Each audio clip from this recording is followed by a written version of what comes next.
قسم خدا کی کہ آج سے زیادہ میری آنکھوں میں کبھی بھی ہلکے نہیں ہوئے مشرکین جتنے آج ہلکے ہیں، اور اگر کہو تو کل کو بھی میں پھر سنا دوں۔ لوگوں نے کہا کہ بس اتنا کافی ہے۔ تو یہ واقعہ بتلا رہا ہے کہ یہ اس دور میں سورت نازل ہوئی ہے، یہ سورت عبداللہ بن مسعود نے پڑھی ہے کہ جب تک کہ مشرکین نے ابھی قرآن کو عام طور پر سنا ہی نہیں تھا۔ اس کا مطلب یہ ہے کہ بالکل ابتدائی دور ہے نبوت کا کہ جب یہ سورت نازل ہوئی ہے۔ یہ ہیں روایتیں کہ جو یہ بتلا رہی ہیں کہ مکی دور اور مکی دور میں بھی ابتدائی دور میں سورت نازل ہوئی ہے، اگرچہ بعض لوگوں کا خیال اس کے مدنی ہونے کا بھی ہے۔ خاص طور پر ایک آیت تو ایسی اس میں ہے کہ جس کے بارے میں کافی مضبوط روایت بعض مفسرین کے پاس ایسی ہے کہ اس کو مدنی سمجھا گیا ہے۔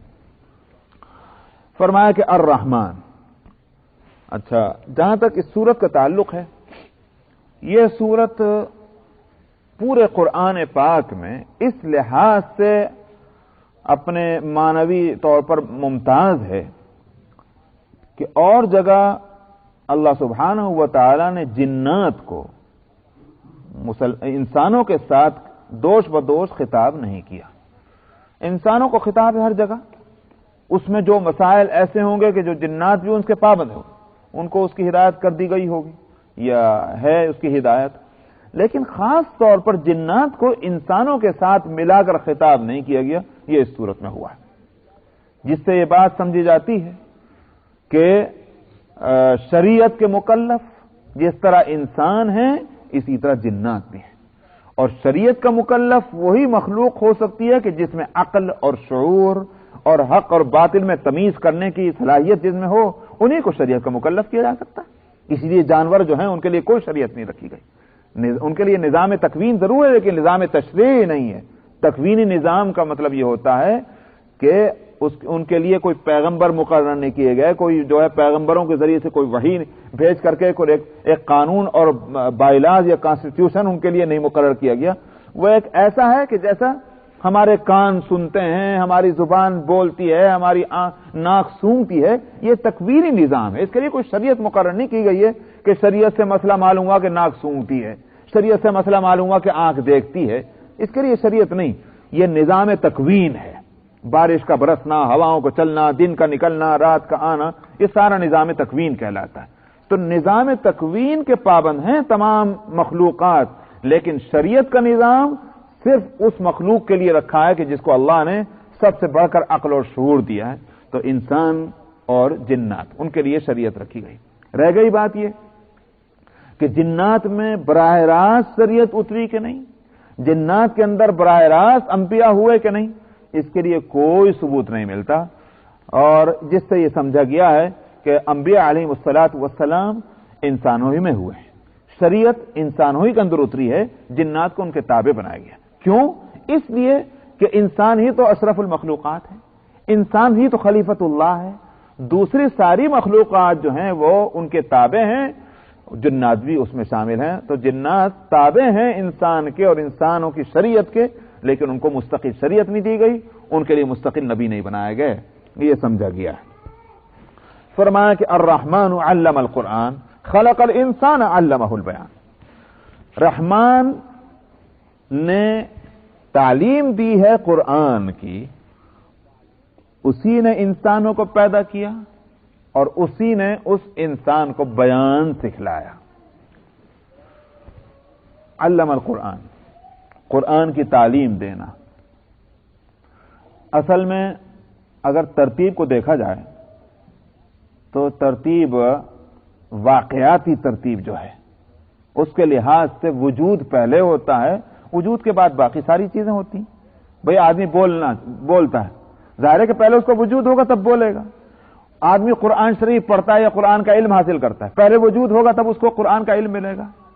تو ترتیب واقعات کی یہ ہے جو ہے اس کے لحاظ سے تو ہونا چاہیے تھا الرحمن خلق الانسان علمہ القرآن وعلمہ البیان، یہ ہوتی ترتیب جو واقعہ ہے اس کے لحاظ، مگر یہاں ترتیب کو بدلا ہوا ہے، الرحمن علم القرآن، اس کے بعد ہے خلق الانسان۔ تو وجود کا ذکر بعد میں ہے اور تعلیم قرآن کا ذکر پہلے ہے۔ اس سے یہ اشارہ ملتا ہے کہ اصل چیز وجود نہیں، اصل چیز مقصد وجود ہے۔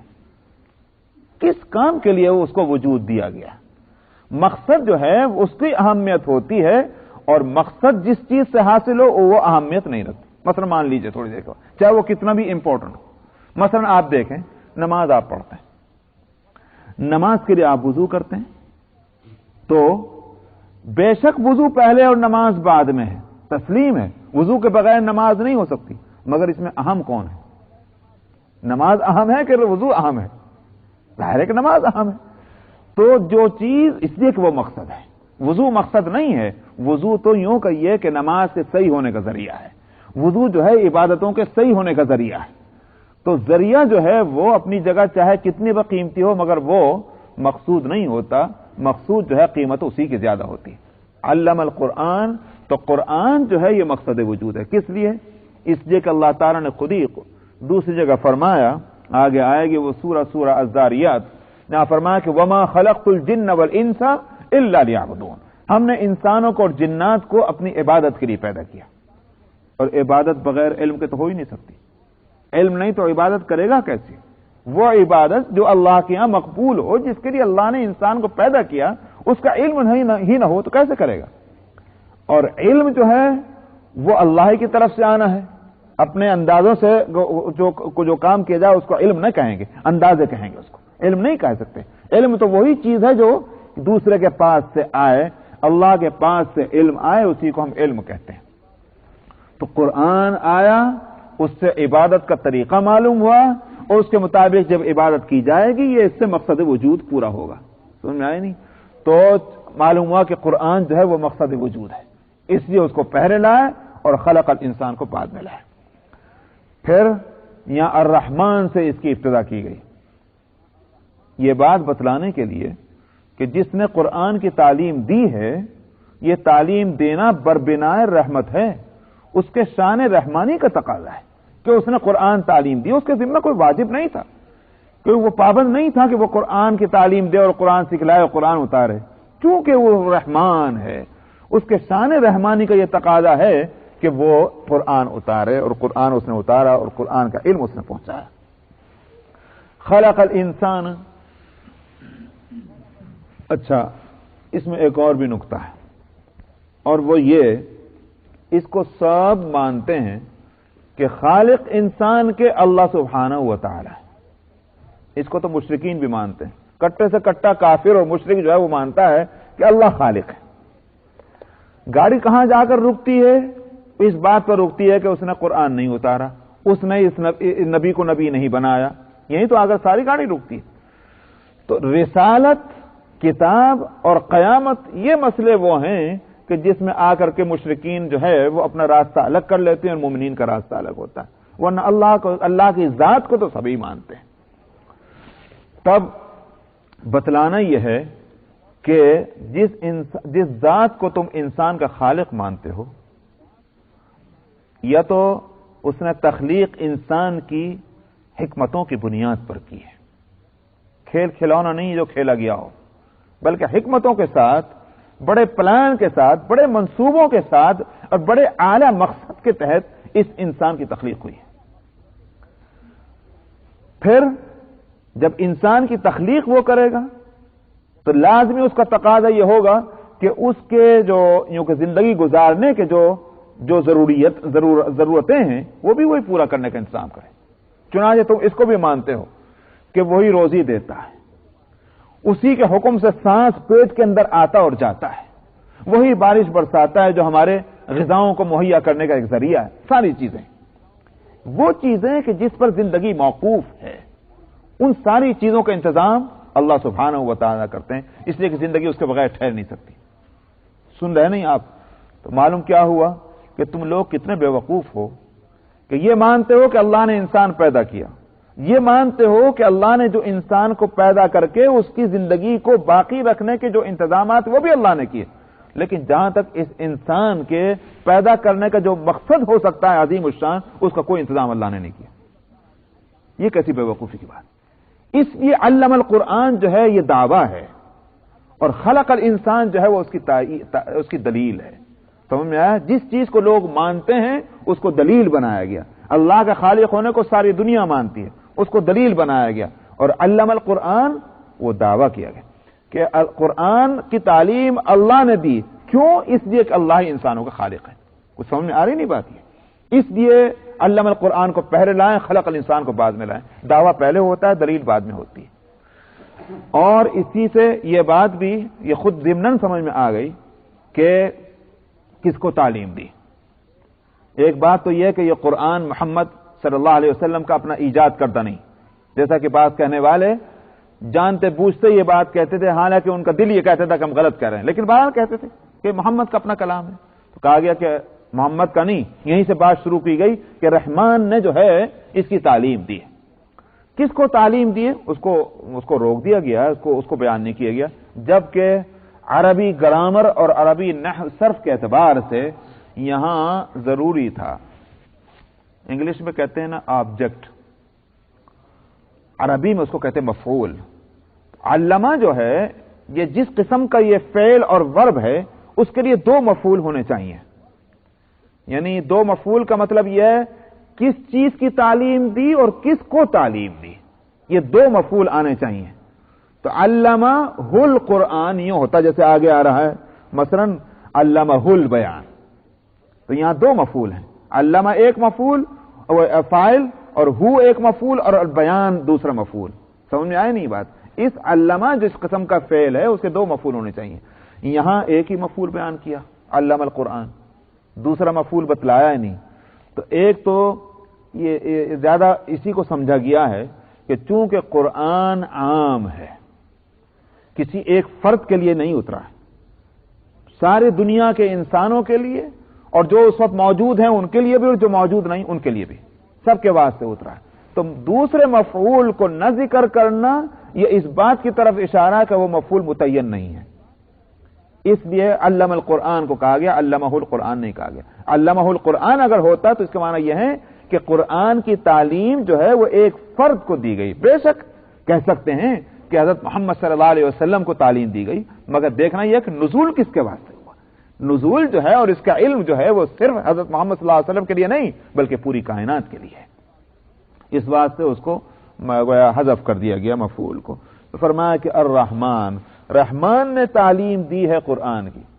اور اگر تھوڑا سا اور آپ صبر کر لیں تو میں ایک نقطہ اور بتلا دوں، اور وہ یہ کہ یوں تو ساری چیزیں دنیا میں اللہ کی طرف سے آئیں. ہر علم و فن جو ہے وہ اللہ کی قدرتوں کا کرشمہ ہے، لیکن اس میں وہ کتنی چیزیں وہ ہیں کہ جس میں ہماری اپنی ذاتی صلاحیتوں کو دخل ہے. آج جو علم و فن ہمارے پاس ہے یونیورسٹیوں میں، کالجوں میں یا جہاں جہاں بھی مدرسوں میں پڑھایا جاتا ہے، اس میں بہت سے علوم تو وہ ہیں کہ جو انسان نے اپنے غور و فکر اور تجربے اور ایکسپیرینس کی بنیاد پر ان کو وجود بخشا ہے. آج سے کچھ علوم اور فنون وہ تھے کہ آج سے 2000 سال پہلے ان کا کوئی وجود نہیں تھا، اور 5000 سال پہلے ان کا بہت سے علوم وہ تھے ان کا کوئی وجود نہیں تھا. جیسے جیسے انسان کے اپنے تجربات بڑھتے چلے گئے ویسے ویسے علوم و فنون وہ ان کو وجود ملتا چلا گیا. تو یہ انسانی علوم کہلاتے ہیں.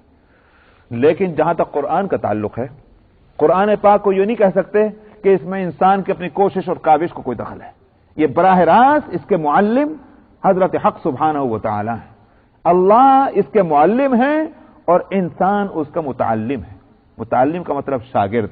اللہ معلم اور انسان اس کا شاگرد. یہ الگ بات ہے کہ اس میں واسطہ جو ہیں حضرت جبریل علیہ الصلوۃ والسلام ہیں اور دوسرے انسانوں کے لیے واسطہ حضرت محمد صلی اللہ علیہ وسلم ہیں، لیکن معلم اول جو ہیں وہ حضرت حق سبحانہ و تعالی ہیں، اور متعلمین جو ہیں وہ سارے انسان ہیں. اور علوم کے لیے یہ نہیں کہا جا سکتا. سارے علوم جو ہیں وہ ہماری اپنی محنتوں کا نتیجہ ہے، ہمارے اپنے تجربات کے نتیجے میں وہ دنیا میں آئے ہیں.